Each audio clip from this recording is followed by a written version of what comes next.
Olá, o meu nome é Maria Antônia, eu sou aluna de mestrado no programa de pós-graduação em Ciências Biológicas e Genética pela Unesp de Botucatu.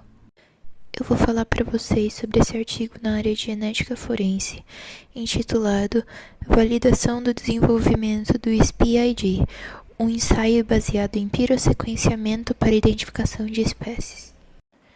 E o que isso significa? O pirossequenciamento é uma técnica que permite sequenciar o DNA através da forma que a luz interage com as bases que são adicionadas na molécula. O pirossequenciamento é uma técnica rápida e bastante barata, e pensando nisso, os cientistas desenvolveram esse ensaio para conseguir identificar misturas de DNA humano e de outros animais em cena do crime, de uma forma que não demore muito e não precise de muitos recursos. Como isso funciona? Então, os cientistas selecionaram uma sequência específica do DNA que difere de espécie para espécie. Então, ela é diferente em um humano, em um cachorro, em uma vaca e em outros animais. Utilizando essa técnica de pirossequenciamento, foi possível gerar um gráfico com as sequências dessa parte específica do DNA de cada espécie. Além de fazer com as espécies separadamente, os cientistas também fizeram esses gráficos com misturas de DNA de diferentes espécies, por exemplo, de vaca e galinha. Como essas sequências são diferentes em cada espécie, os gráficos das misturas ficavam um pouco diferentes dos gráficos em que o DNA dessas espécies estava puro, ficando como se fosse um meio termo entre eles.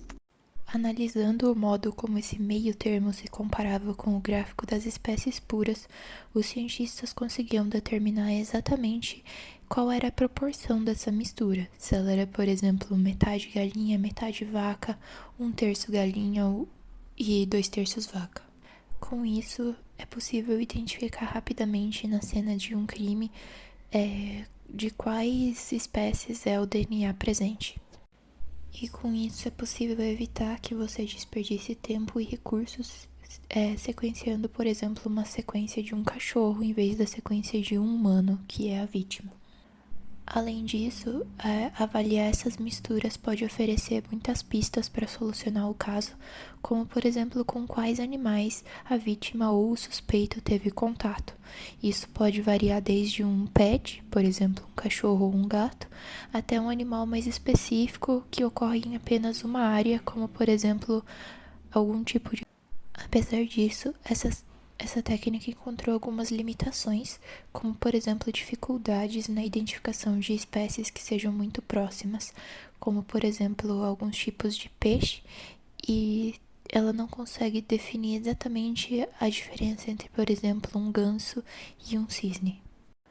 Apesar disso, ela ainda se mostra bastante promissora e pode apresentar uma forma muito útil de obter mais pistas na investigação forense.